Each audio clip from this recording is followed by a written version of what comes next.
I'm going to try something a bit different today and read out some of the notes I've made that I've struggled to fit in logically anywhere else in the videos I've made so far. They are mostly illustration related, or at least freelancing related, but there's probably not going to be much of a logical thread to them, just a mishmash of thoughts I've had or things I've read that you might find useful. I'll just get on with it, I think.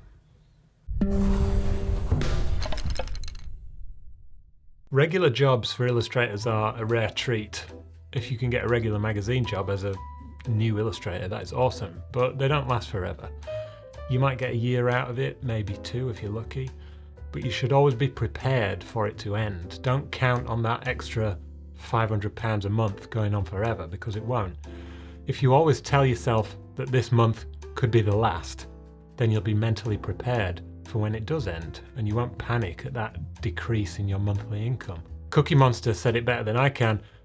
Me no cry because cookie is finished, me smile because cookie happened.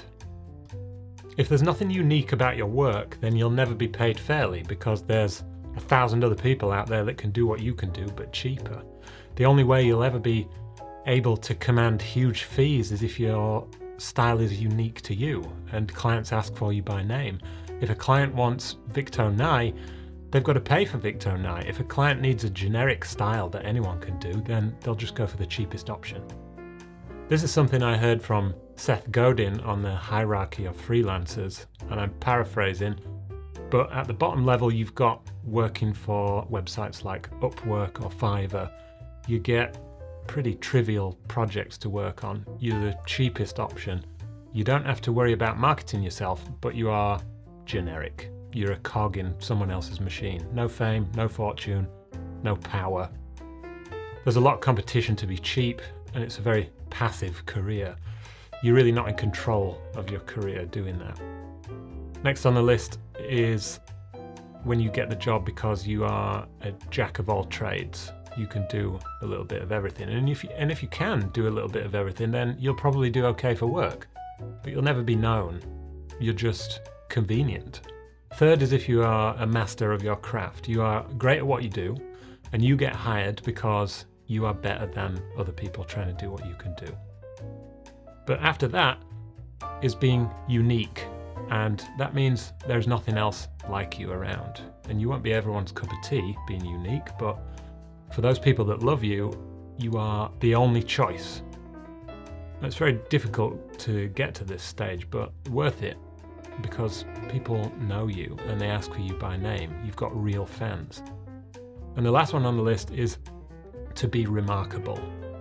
And that means being so far in advance of what anyone else is doing that you are worth talking about. You make people talk, and that's not just illustrators, but everyone. I'm not sure I can even think of an example illustration-wise. Sorry about the dog. But these are people like Bowie or Damien Hirst or Banksy maybe. Now this one was unfinished in my notebook, but if you are an incredible illustrator and you have a unique style and you're popular and you make loads of money and you work with the world's best brands, but you have a giant ego, ... That's where I stopped writing, probably because I could only think of really negative ways to describe people with overinflated egos. But let's just say it doesn't matter how successful you get, try to stay humble, because everyone will think you're a bellend if you don't. You can't expect to earn the big bucks at the start of your career, even if your work is good. It takes time to build the reputation and the value that commands huge fees. Even if your work is good, you're a nobody until you earn your good reputation. A lot of new illustrators give off a bit of a desperate vibe. They all want to work, fair enough, but if you're presenting a desperate sob story to a client, they're not going to be interested. A client doesn't want to hear about your money problems or how you are struggling to find work. If fame is your goal, or having tens of thousands of Instagram followers is your goal, you will be at the mercy of other people's opinions all through your career. Your happiness and self-worth will depend entirely on something that you have no control over, other people's opinions, which are neither reliable or consistent in my experience. Try to make your career goal something that is actually in your control to achieve. It's part of an illustrator's job to accept praise and criticism. If you only receive praise on your work, you probably haven't shown it to enough people. Praise gives you a nice feeling of contentment and a bit of an ego boost, but it rarely helps you get better at your work. You should seek out criticism because it will help you improve. Do you think all the most popular illustrators in the world are just lucky, or do you think they work harder? Have they been given opportunities that you haven't?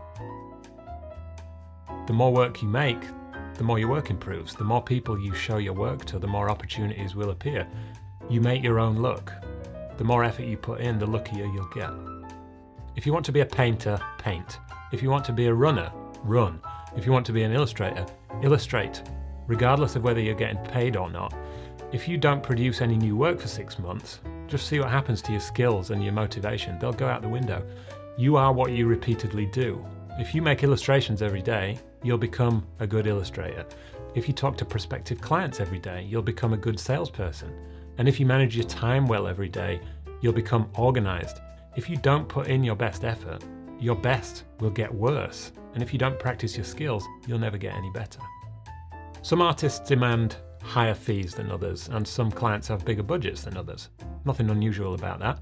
A couple of weeks ago though, a client got in touch with me asking about an artist that typically only works on higher paid jobs.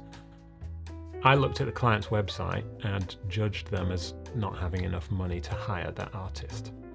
And it was my genuine desire at the time to save the client some time, so I said, I'm not sure this artist would take on your project, and I suggested some alternatives that might be in what I perceived as their price range. And the client maybe rightly took offense at my response and said, frankly, James, your patronizing, narcissistic car salesperson attitude isn't welcome. And I think possibly that was somewhat of an overreaction, but I have to hold my hands up. I did definitely make a snap judgment about this client, and I assumed they couldn't afford the artist. Turns out they could. Turns out the artist was very happy to work on the project, and I felt like a right idiot. I made a mistake there, and I apologized wholeheartedly to the client for jumping to an incorrect conclusion. I speak to clients with good budgets and clients with bad budgets every day, and over the years I've kind of got a sense for which ones are which, but clearly it's not always right.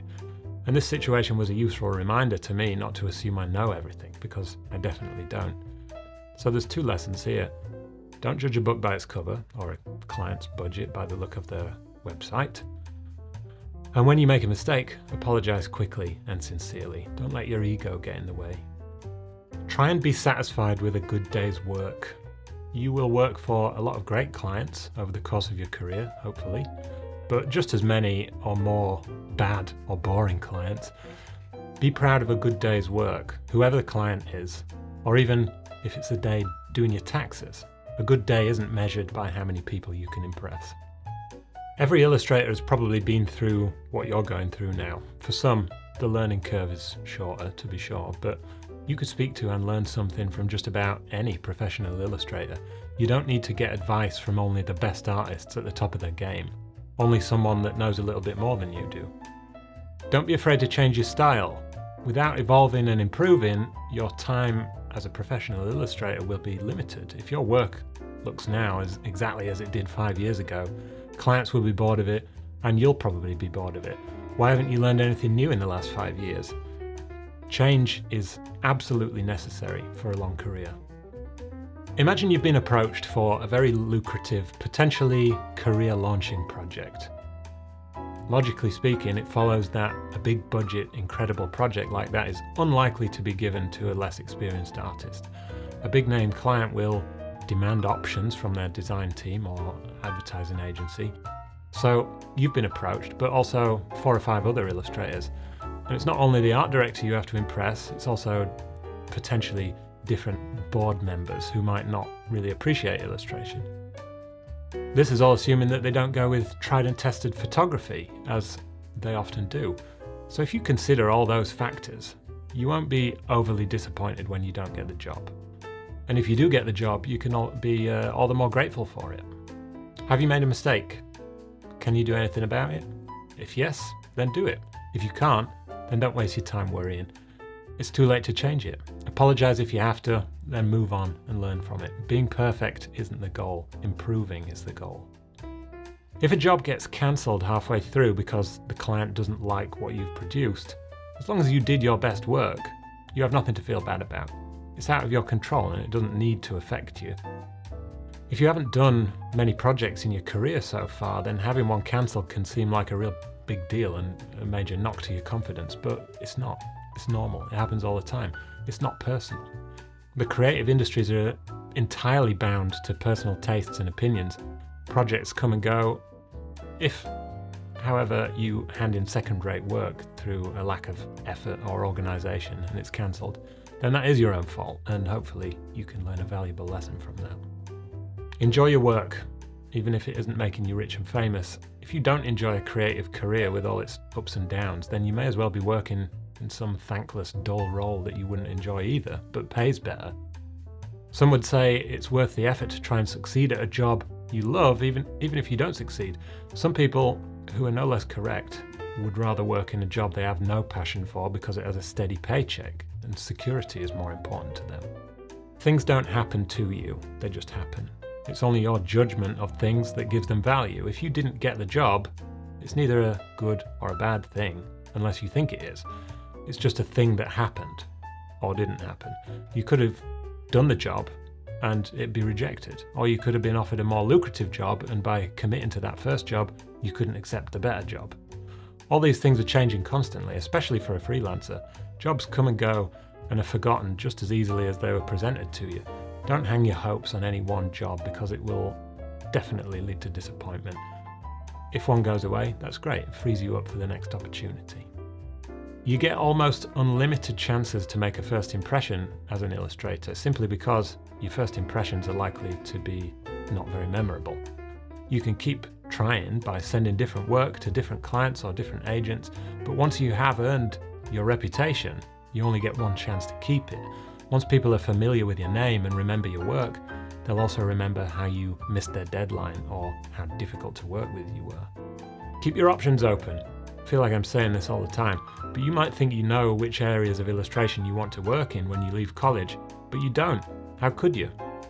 When you're starting out, try all different kinds of projects. You won't know which ones are your favourites until you've tried them. If you only focus on one area, you might succeed in it, but think of all the possibilities and opportunities you've closed yourself off to. I've been so guilty of this one in the past, but illustration is not about the equipment that you use. There are some basic requirements, but all the equipment you think is going to make you a better illustrator are just tools. You know, a £30 isograph pen won't make you better at drawing, and a Wacom Mobile Studio won't transform you from an amateur into a professional. New artists tend to think, I need to save up for this graphics tablet or this camera or this iPad Pro. So they go and take a second job to save up for all those things. And then it inevitably takes longer than they plan to save up all the money they need. And they waste a lot of their time saving up for the best kit. That's delaying the start of their career by maybe, let's say, 6 months. 6 months you could have spent on learning how to illustrate with the tools that you do have access to. You'd be a better illustrator with 6 months experience and shitty technology than you would be with the best setup and no experience. And you could be making money from illustrating within 6 months, which is the goal, right? If there was anything in this video that spoke to you personally, let me know which one and why. If you haven't subscribed yet, please do. I will no doubt have another list of random thoughts to mash together into a video sometime in the future, unless you really hated the lack of a theme, in which case I won't do it and I'll keep my ideas to myself. See you next time. Sorry about the dog barking. She's barking at birds, weather, wind. I don't know what she's barking at. Ghosts, spiders, spider ghosts. See ya. Regular jobs for illustrators are a rare treat. If you can get a regular magazine job, that is awesome, you know, but they don't last forever.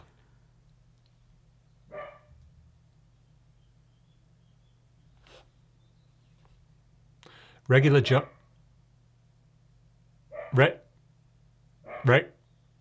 Regular.